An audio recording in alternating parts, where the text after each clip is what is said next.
Ricky, respect. Not together.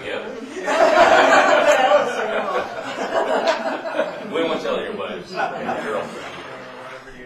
We do have Watch where you go with this. one amendment to the agenda, and that is Steve Hill, the playwright, will not be able to attend this evening. So with that, and we also have a late item which we'll deal with regarding the appointment of the deputy proving officer. With that, a motion to adopt the agenda. Second. All in favor? Motion is carried. So for delegations then, we'll start with Evie Moran, who has been our summer student here in the building and planning department. So Evie, you can take the podium there, and you have the floor. So my name is Evie Moran, and I grew up here in the town of Comox. I graduated from Highland, and then I studied architecture, and now I'm finishing my BA in geography at Trinity Western University. So as part of my studies, I was really appreciated the opportunity to intern here at the town of Comox this summer, and I have a presentation about projects I worked on that focused on increasing single-family dwelling homeowners' access to information. So first I'll tell you about the background as to why I worked on these projects, and then I'll tell you about the projects I worked on, including some example drawings and brochures on accessory buildings and decks and balconies, and finally some benefits that these projects have for the people in the town of Comox. So homeowners have some common questions regarding building permits and uses, size, height, location of structures, and repetitively answering these questions can take a lot of staff's time. So I researched other municipalities' effective systems of addressing these questions, such as the NIMO's system of providing example drawings, and the town of Comox has other solutions by providing further clarification in brochures.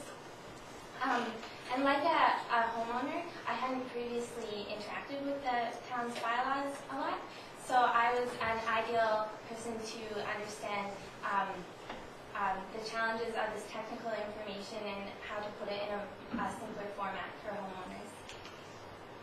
So my first project was designing example drawings to show homeowners the level of detail and information they would need to include in order to apply for a building permit. So this example is a cross-section of a deck, and just by looking at this, a homeowner can see that they would need to include the materials that they're going to use, dimensions, and how the deck is constructed. And I also drew a single-family dwelling home, and this is an example of a floor plan that shows homeowners that they need to label the rooms and add dimensions and show the location of fixtures such as smoke alarms. So altogether, there's 25 drawings to help inform homeowners.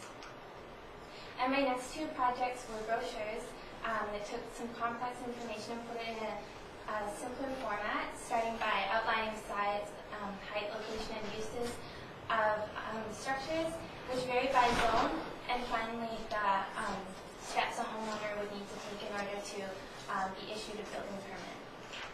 So my first brochure was on accessory buildings, and I grouped the zones by similar characteristics such as setbacks. And then a homeowner can go to the table of contents in the brochure, find their zone, and go to the page that shows these siting diagrams that I designed that highlight where they're able to build. And beside that, there's some general parameters to help them design their project in a way that they will obtain a building permit. Also, these diagrams, a homeowner can print them out and draw their building footprint on it and include dimensions and distances to help them with a proposed site plan.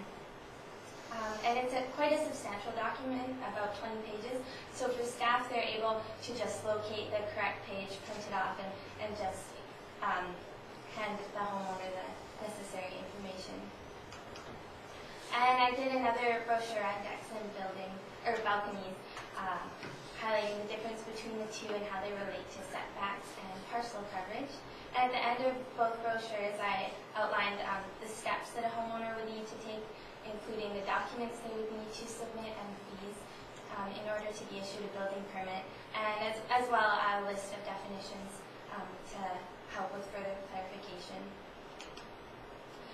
So in conclusion, some benefits of these projects for homeowners is increased access to information, and that homeowners will be more informed and be able to work more independently. For the staff of the town of Comox, this adds to their efficiency in addressing questions and processing permits, as well as increasing time to focus on more critical issues. And the brochures and drawings encourage homeowners' compliance to bylaws. So finally, once these projects are finalized, I think the next step is that they'll be put online so that there will be further access to these documents. So thank you for listening. I'd be happy to answer any questions. Okay, excellent. Well done. Questions? I did more of a comment, but this has been a bit of a bugbear of mine for a long time, and I'm really glad to see that they're sort of taking some of the murkiness out of it, because I know it's a really complex and hard thing to do, especially for people that aren't really used to going through it, and even some that go through it all the time find it different for us to work in other areas. So I think this is really good. Job well done, I think. Excellent presentation. Thank you for that. And I agree with Councillor Grant. Have you had an opportunity to test it out in the public at all?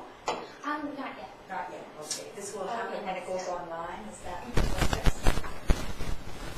I'll look for it. Anything else further? Seeing none, thank you, and job well done.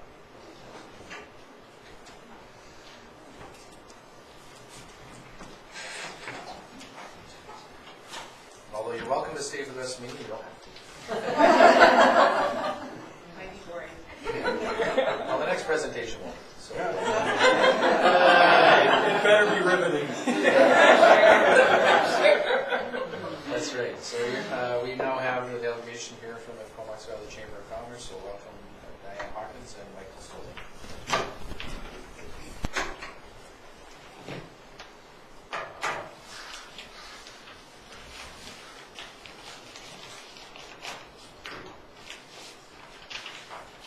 I'm not going to read your book or anything.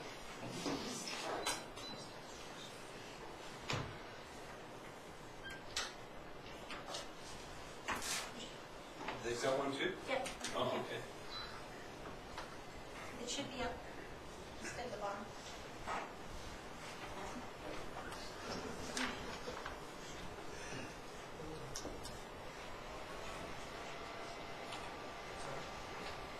Projector, we have to move. Right, thanks. While we're waiting for that, I'd like to thank you for seeing us once again.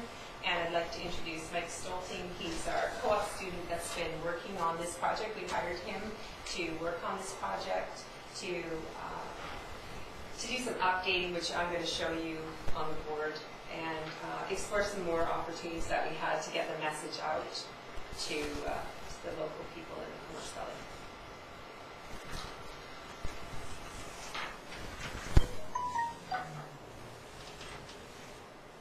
That's Russ, by the way. Sorry. I should turn my off.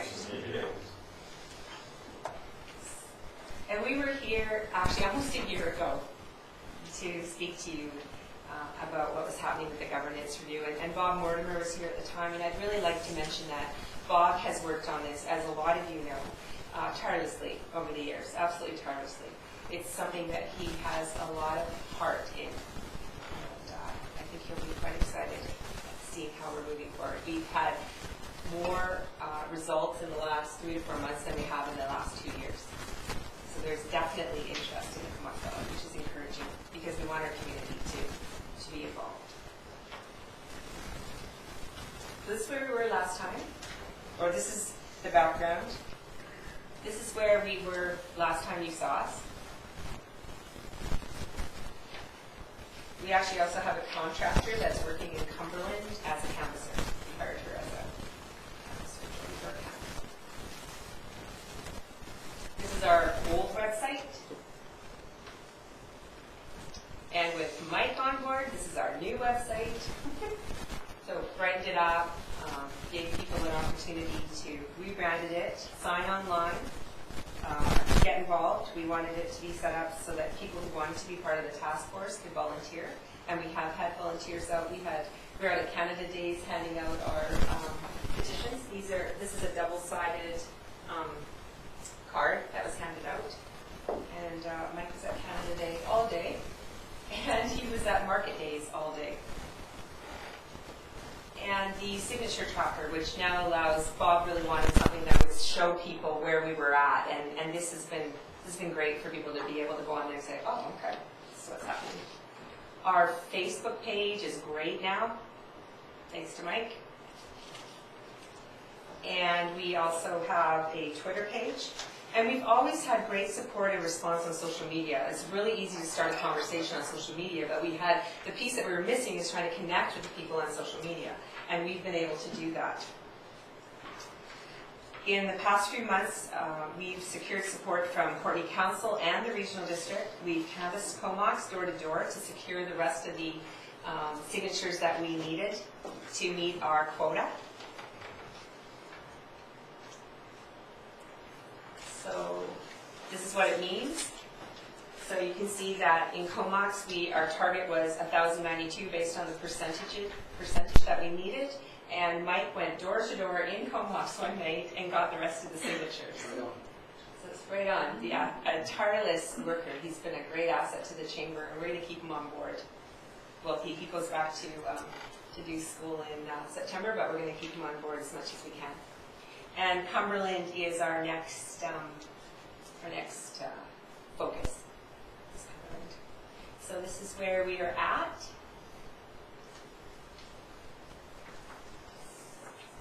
And I'll give you some updates of where I've been lately.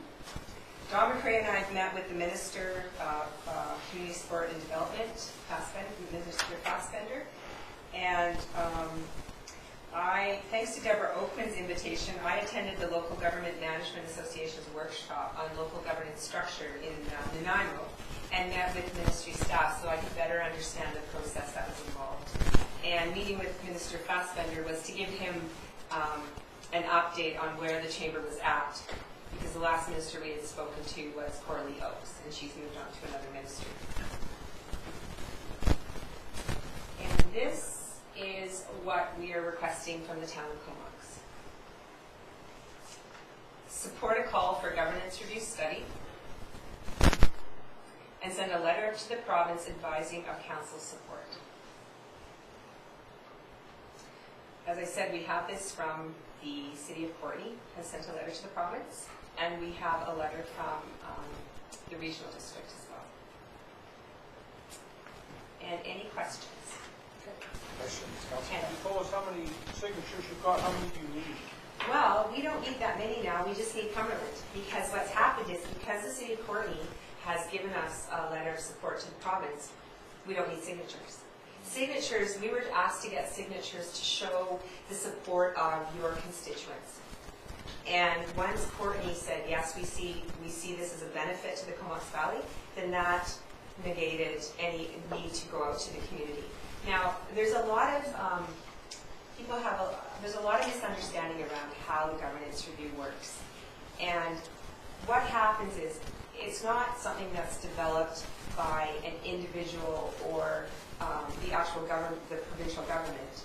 It goes back to the members of our community. And we put the terms of reference together. We work together as a team to find out what do we want to know. And when, there's so many things that we need to come together on in our community. And you know this, you've sat here and we've talked about the Homelessness Coalition Commission. That's one area where we all need to get on board. Our water, sewer, all kinds of things that we need to do for our community. Well, I think that's pretty much answered my question. So really, you just need the 100 and odd signatures from Cumberland to move ahead. So, so how do you see that in a relatively short time? I hope so. The next step is to actively go into Cumberland and canvass. So Mike will be going into Cumberland to canvass, so will our chair, Kevin East. And it'll be door to door. It'll be talking to people and answering the questions that you had last year.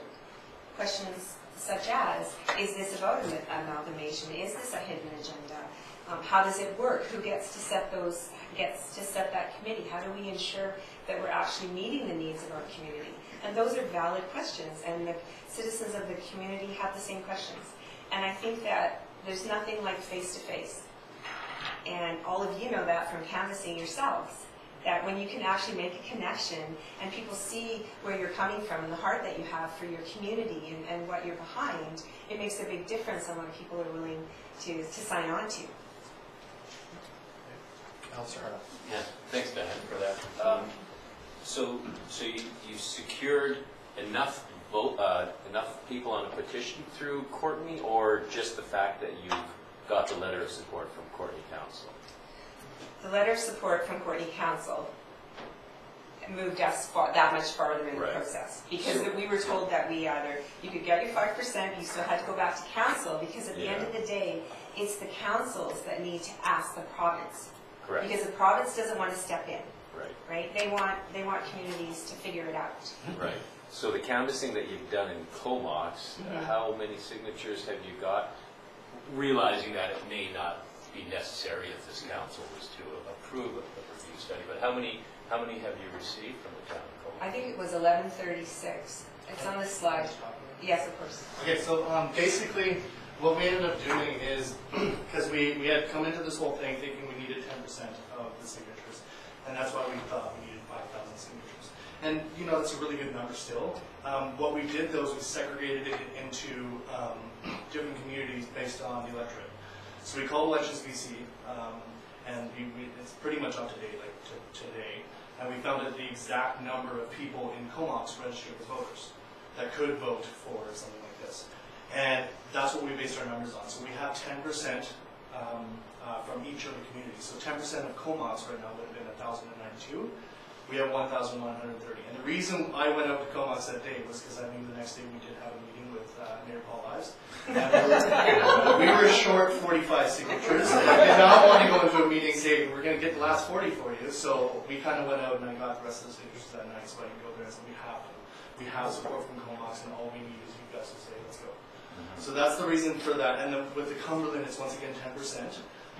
So we're going to show them that 10% of the people, and this doesn't mean that 10% of Comox wants it. This means 10% of the people that we've talked to, and we've gotten 10% of Comox to actually sign it.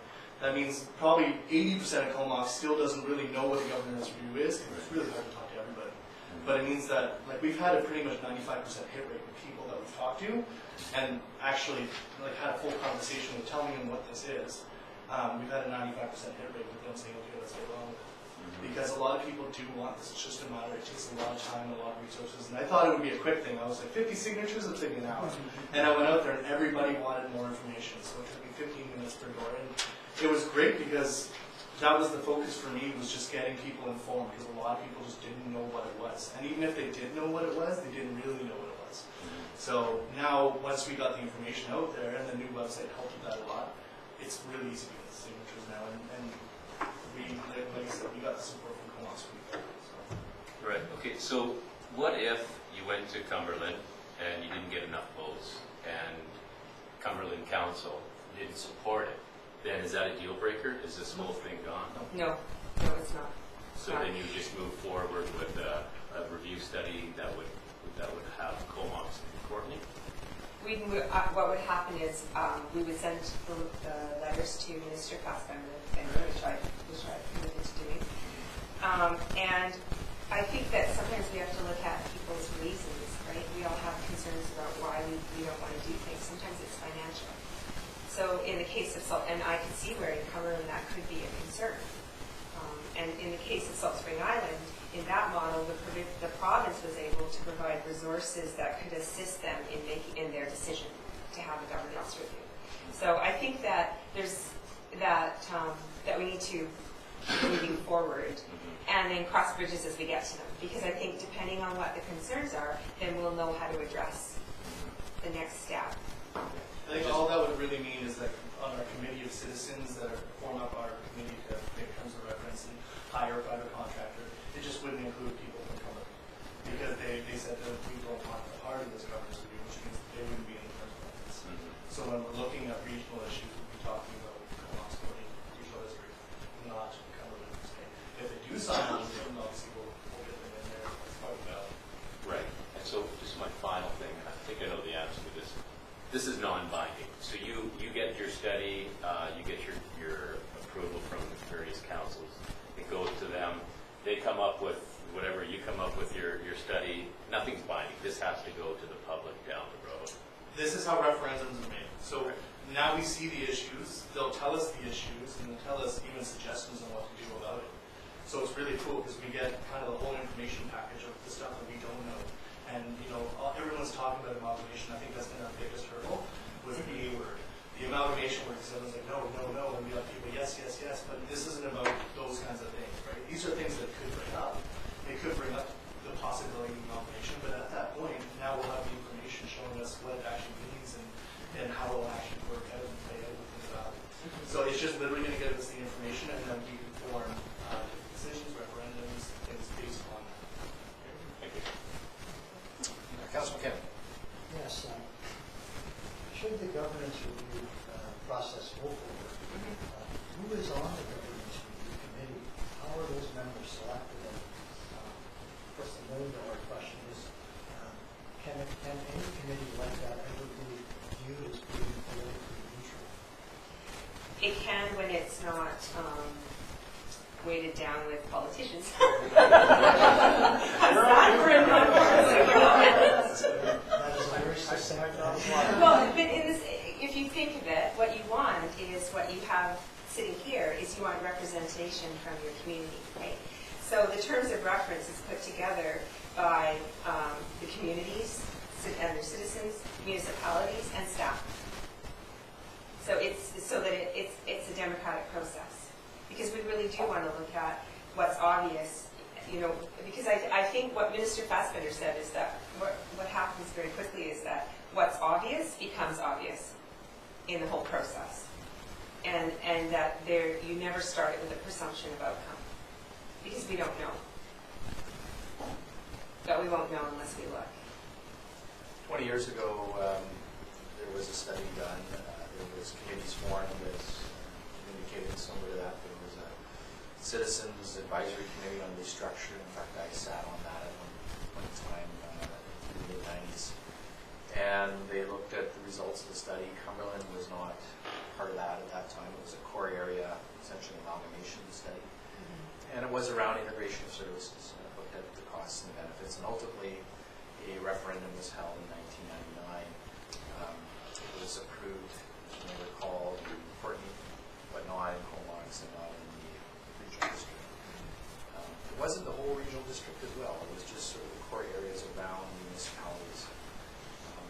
Knowing what we know about things like policing costs and other cost drivers, what I guess would be interesting to see was that maybe substantially change. Obviously, the community's grown, but there are some cost drivers there that are beneficial to Comox. That ultimately will be a pocketbook decision. And I guess speaking about the pocketbook decision, in your discussions with the minister and ministry staff, what kind of sense do you get about them being willing to fund such a study? Because it's all well and good for us to say we would like a study, and perhaps council will decide to support that. But you know, how much is it going to cost for that, and who's going to pay for that? We obviously have lots of things we have to spend money on. And if the province is interested in supporting it financially, that may make things easier. Well, as you know, when you ask the province for money, they don't necessarily want to say, sure, you know, take out my checkbook. I was told that monies could potentially exist for a study like this, that they have done the same thing in Salt Spring. I have a copy of the letter that Coralie wrote to Salt Spring saying that the province was willing to fund this study. So I look at that as a positive. And at this point, although you're looking for a little support, you're not saying financial support this time. No. You're saying put this to the government and Yes. see what happens. Yes, because there's still steps to this. We still need a letter of support. Then I pass that on to the minister, and then we work on our next step. And as you say, it comes back essentially to local governments. Yes. So it's not, I mean, it's your process in the sense you're championing it, but you're not going to own it once it's underway. We're more the information gatherers and distributors. We're the ones telling people what it is and how to do it, and then basically you guys are the ones that will get it done. So just, Go ahead then, Councilor Smith. oh, sorry. How much would a study like this cost? Oh, gosh.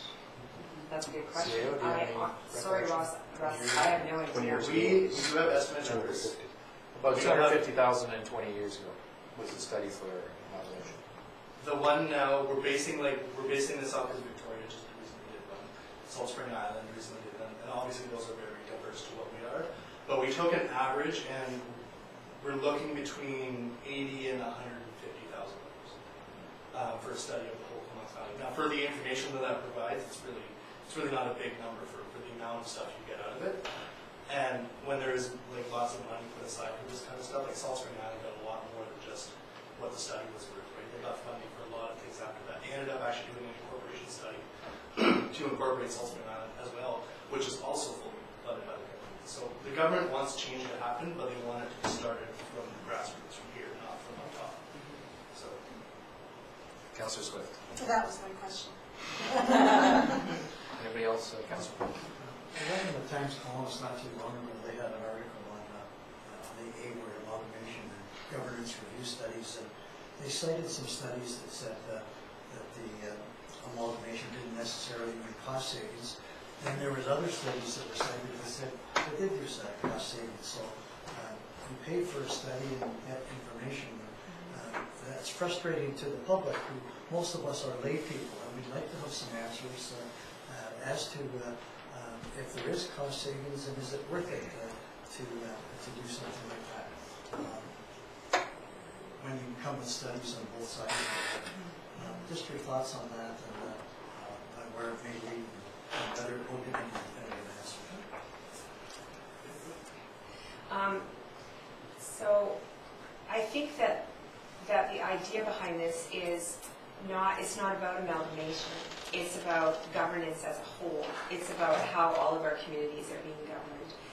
My impression of Minister Fassbender was that he was more interested in the integration of services than he was at all. We never talked about amalgamation. That's certainly not in the Chamber's platform. We looked at this from the perspective of developers in the Comox Valley, just the difference in requirements throughout communities, for example. And then again, the homelessness issue, where we need to come together as a community. So I think, and at the end of the day, the study could be done, and then I think it's up to the citizens of the valley to decide what things we're ready to move on. So there are steps to this process. Well, I think, if the study does proceed, there will be more information provided to residents about what services in fact are already integrated, what things we have worked on together, to explain to them, to the public, issues like why are there bike lanes in Comox and none in rural areas, and maybe some over here and some not there, and why is that always the way, and to develop that level of awareness as much as anything. Yes, so, thank you. So you don't see that it will put forward options, say, one that's floated around, like a district municipality, Comox Valley, being one municipality. You don't see that coming out, because I'm just, if that was to be a sort of a side coming out of it, I'm just curious as to how that could have a true validity if one of the communities is not involved and can't factor in those costs. So, so you're not seeing that broader, that as well as looking at services, that it would be suggesting different forms of governance for the valley than what we have now. You don't see that as being a part of it. No, I think that we have to get the information first. I don't think that anyone can make a decision until the information's in place and we have something to work from. Right now we don't have anything to work from, and in some ways we know what's broken, or we have a sense of what's broken in our day-to-day lives as citizens of the community, but we don't really have a sense from a bigger picture perspective. And we've grown a lot. We have really grown, and we're continuing to grow. And I think that we need to address this sooner than later. Yeah, it's interesting, of course, governance comes up in many topics. Sewage commissioners could attribute experiences to that effect. And ultimately, at the end of the day, it's a pay-to-play model. So if you want to have a say, you got to pay. And there may be parts of the community, the broader community, that don't necessarily even understand that. So if you want to have a say, for example, in the sewage commission, then you have to pay into that, and planning and so on and so forth. So sometimes it's careful what you wish for, and other times, yeah, if there's improvements that can be made, see the benefit. Any other questions? Comments? All right, well, thank you for your work to date, and what happens with this request is it'll go to staff, it'll bring it back to us in a meeting in the near future, and then we'll have a further discussion. Okay, thank you so much. And good luck in Cumberland. I was born there, so I'm thinking that it might have a little bit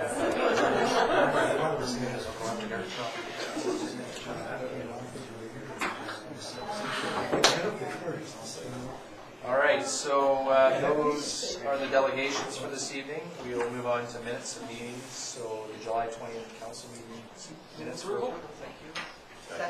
On approval then, all those in favor? Motion's carried. And also the public hearing minutes for approval. Thank you. Second. All those in favor? Motion's carried. Our management report, motion to receive. Move receipt. Second.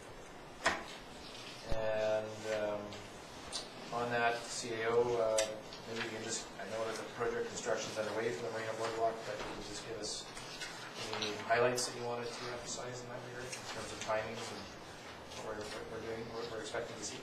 Currently, the work underway is just site preparation. So furnishings have been removed, the pavers have been salvaged and maybe reused. The totem pole has been blessed and taken down to a safe storage until it can be replaced near the end of the project. Building permit drawings have been submitted. Our staff will be reviewing those in the next few days and hopefully be issuing a permit early next week. And that's when we should start seeing the real construction get underway for the twin sail buildings and walkways. We're still comfortable with timelines that will meet the March 31st deadline for next year, funding requirements. And so all systems go. Councillor Allen. Yeah, so regarding the office washroom building there, I know that was taken out of the scope per se for saving some money, but will the facade be changed to match the rest of the sale buildings? Yes. So it's the structure itself, the footprint will stay the same, but the facade will tie in? At minimum, we'll be changing the facade, depending on where we can realize some additional savings on finish on the twin sail buildings. We may still be looking at an expansion, a limited expansion of that washroom building, rather than a complete replacement. Okay. But yes, the facade will definitely Yeah. change. Now, one of the things, because we met the architect in Winnipeg when we were there, one of the big things is with that architect, he likes the material roofs. And they might be great in Winnipeg, but we're not looking at anything like that there to cost money to put like that what do you call it, that plastic type of roof on the sail buildings, are we? Whatever you call it, like it's a heavy nylonish. Canvas almost. Yeah. No, not a canvas. No, it's a solid roof. It's a solid structured roof. Yes, yes, and there were some issues related because of this area in particular and the wind loads that we face, particularly in the wintertime. There had to be some extra features designed into the roof structure, but it is a solid It roof. is a solid roof. Yes. Thank you. All right, anything else on that? I'll just mention briefly on the fixed wing search and rescue. You may recall that one of the proponents was here in town during the AGM at the end of June for the Economic Development Society, and they announced that they would, if they were accepted as their proposal, that they would develop their training facility here. And then I learned also last week that the other proponent that's left in the game here, I think it's Airbus, made a similar announcement at the air show in Abbotsford. So I guess assuming that one of those two components is picked, then we can look at that investment happening here for the training center, which is a significant size building, and we're told at least 30 for relatively high-paying jobs. So we'll see what happens. Of course, that's in the federal government's purview at this time, but it looks like some of the work that's been done here locally to encourage that has good potential for payoff. So, and of course, council had provided some support for that, so as an incentive. So more to follow on that, I'm sure, over the next number of months. Anything else on the manager's report? Seeing none, those in favor of receipts?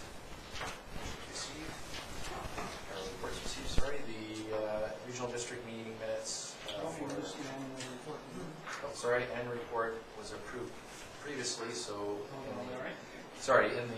maintained, it was, it's not attached here, that's why I was saying that. It was in our last meeting, so we're looking for approval. Approval? Thank you. All in favor? Motion carried. And I'm assuming we can get any submissions, we'll post a notice of it. Regional District meeting minutes then of July 26th. Move receipt? Second. Received then, all those in favor? Motion's carried. Second quarter financial statement report for receipts. Move receipt? Second. Questions or comments? Seeing none, all those in favor?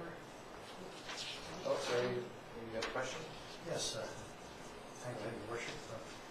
Again, I just got back into town, but I did notice that we have a surplus, and the public would always like to understand what happens with the surplus when it's arrived at with the town budget. I'm wondering if Donald will be able to enlighten us, enlighten the public as to how we arrived at a surplus and what will happen with that.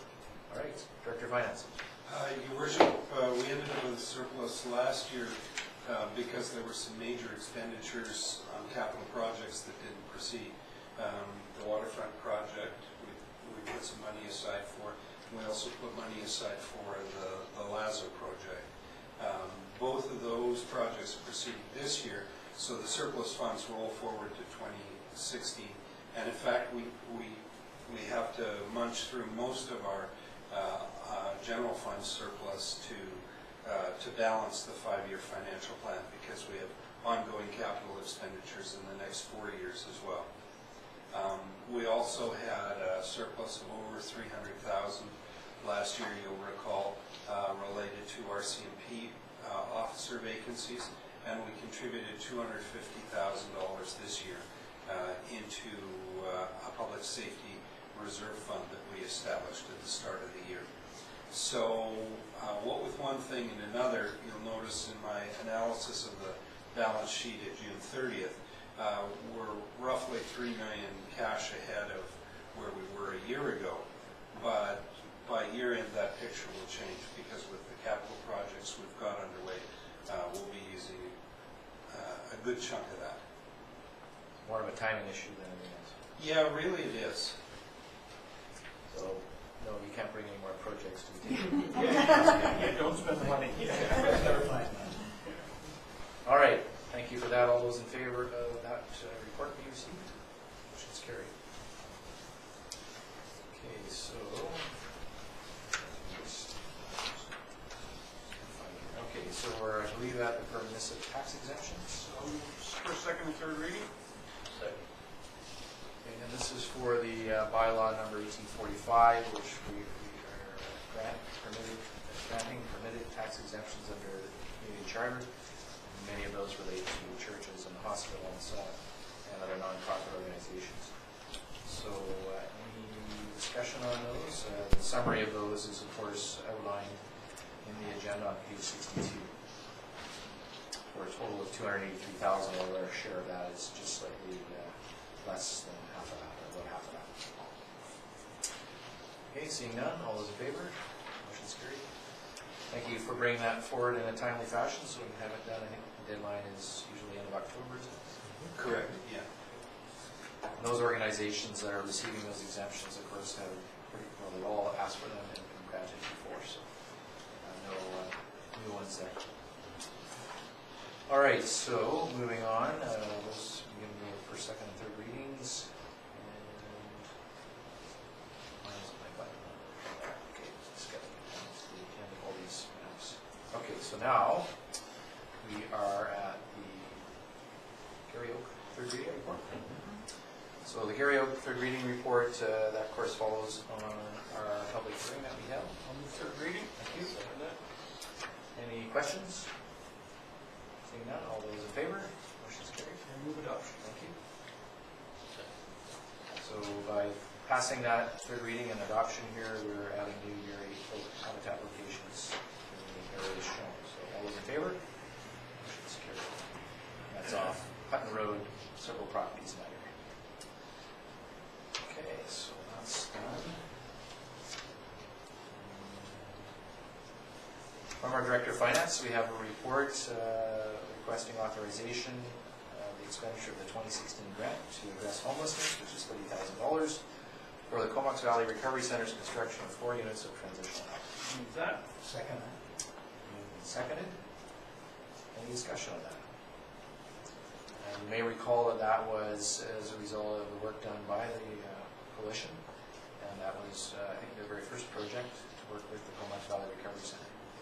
And that's basically bringing to fruition their year 1 plans. So good to see that making such good progress. Any other questions? Go ahead. Yeah, just for my interest. So can another group out there come to the town and ask for funding that would align with this? So like if they're not part of the bigger picture, we'd say, you know, if there was a group come in and they would like to apply, can that happen?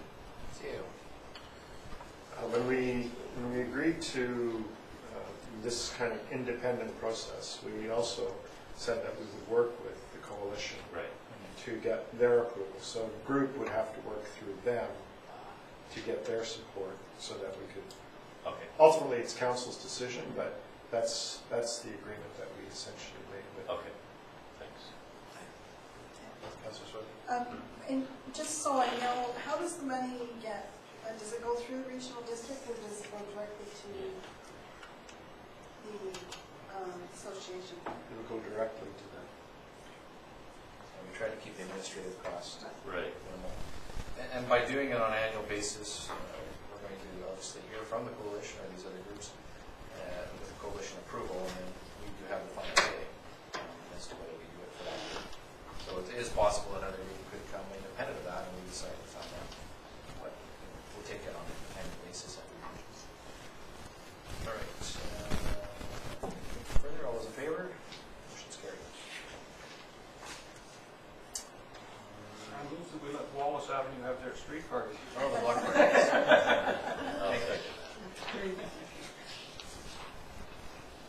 Unless we don't get an invite. then All right, any questions? Seeing none, all those in favor? Motion's carried. I'm assuming they provide access through the townhouses and all. All right, last but not least, we have this email which is from, in regards to the 41st Annual BC Elders Gathering 2017, which is next July. They've addressed this from a group up in Kamloops, and I think they're looking for our support for an invitation to the Prime Minister and Justice Minister to attend. I think that's all they're looking for. I would move we receive that and grant them their letter of support. Questions? All those in favor? Motion's carried. Alrighty, so that I think should bring us to the late item that we had, which is in relation to the appointment of deputy approving officers. So I'll get the CAO to speak to that, since it came to us late, and just deal with it from there. Thank you, Your Worship. So we have an approving officer that council appoints, and that's appointed under the Land Title Act, and it's been Marvin Connes, our planner, is the current approving officer, and Glenn Westendorf has been the deputy approving officer. The deputy only acts in place of the approving officer when the approving officer is away on vacation or for other reasons. Now that we have a municipal engineer on staff, which is Shelley Ashford, it is more appropriate for her to be involved, as she is, through the subdivision process with Marvin. They work in concert on subdivision applications. Marvin's currently away on vacation. We have a couple of subdivision plans that will need signature in the next week or so, and we don't want to hold them up unnecessarily. So I'm just asking for council to appoint Shelley as the deputy, and she'll be able to process those applications in a timely manner. Okay, any questions? I would move that. I'll second it. Moved and seconded. Any questions? All those in favor? Motion's carried. No other delegations this evening? Oh, sorry. I do have something I would like to bring up as a late item for notice of motion, if I may. Do you have it in writing? I don't, because I just got the email before I stepped in here. Okay. It's, and And what it is regarding no street parking on Beckton. And so I just wanted to bring it to the attention of council and that perhaps staff No street parking where? on Beckton Street, and that staff can bring the rest of council up to speed on that. My notice or my motion would be that we allow one side of parking on the one half of Beckton would have parking on it. On one side, sure. One side of Beckton would have parking on it. So I understand that we need a seconder for that. Not for notice of motion. Notice of motion is simply that you're giving notice that a motion will be brought forward at a subsequent meeting. So I think we'll just accept that as a notice at the moment, and then you'll have to get the text of it to the deputy administrator here so that it can be properly worded and framed, and of course what part of Beckton we're talking about. So Right. And then that can be then considered at a meeting, either, well, I guess it's appropriate, is it more appropriate for committee of the whole, or is it for the staff here, or is it more appropriate for council? Well, I would think that the motion would come to the next council meeting, Okay. which then directs staff to provide the report, which we would put up at the committee, following committee right after the next council. All right, so we'll be a notice of motion for the next council meeting, wording to be determined, and the essence of that, I'll let you sort out Right. with staff here. Thank you. Sorry about that. It just it came in late, and with the hustle and bustle of getting here, I wasn't able to do anything. Yeah. Sure. Okay, so yeah, any background you can provide on that, I'd be Yeah. appreciated. Okay, so nothing further on late items or list of motions, so reports from members of council. We'll start with Councillor Price. Okay, so it is a little while. So I did attend an AVICC executive meeting. I was also at the Regional District Strategic Planning session, and also the number 2 pump station open house. I toured Shakeside. We had a Comox Archives Museum Society meeting. I did meet with the Comox Chief and Council to review the map of the Northeast Woods and the brochure to see if the wording was acceptable as part of the land is theirs. I met with the owner of Martina's Restaurant. On behalf of UBCM, I announced gas tax funding for Lake Cowichan water system, and I attended the July Regional District Water Committee, Sewage Commission and Committee of the Whole. I attended the UBCM executive meetings and the UBCM teleconference, and just yesterday went to the August Regional District Water Committee and Committee of the Whole. So for yesterday and the other meetings, I'm sure we're reporting back on the last council meeting. But at the Water Committee, it was mentioned that at our September meeting we will be looking at pricing on the water filtration plant, so we will be seeing some details and likely be in a better position to move ahead on that project.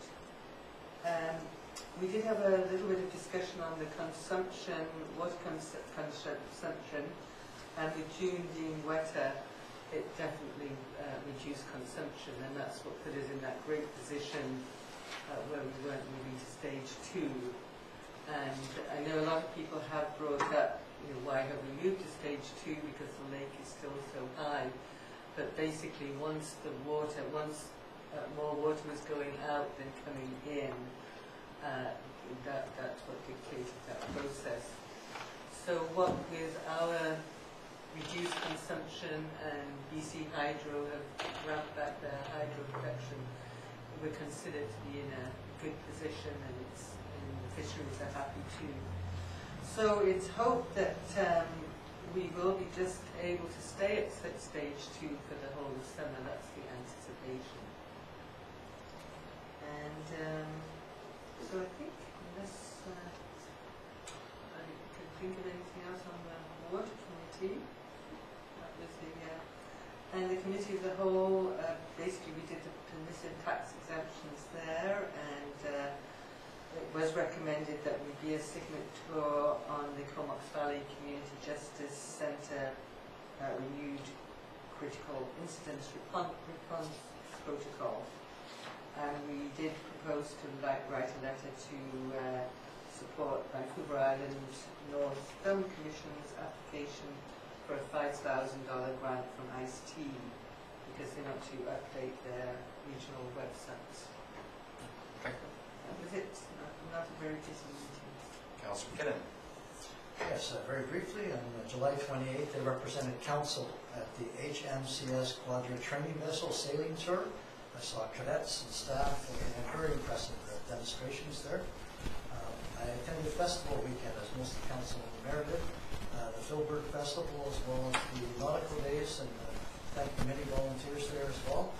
Volunteered in the information booth down here at Nautical Days on Sunday, and I survived the 4-mile road race barely, and then attended the mayor's lunch and was very impressed with our Lieutenant Governor, who was invited and visited us here and spoke to us. They took the time to come around and speak to many of us. Very impressive woman indeed. That's the end of my report. Councillor Margaret. I had the pleasure of meeting with Louis Bartholomew in an attempt to find a new home for the Alberta Museum. Much effort has that man put into this, and thus far it seems not to be successful, but we keep trying. Also had the pleasure of attending Liz Stubbs' 90th birthday. It was a big celebration. Many of the community were there. It was good.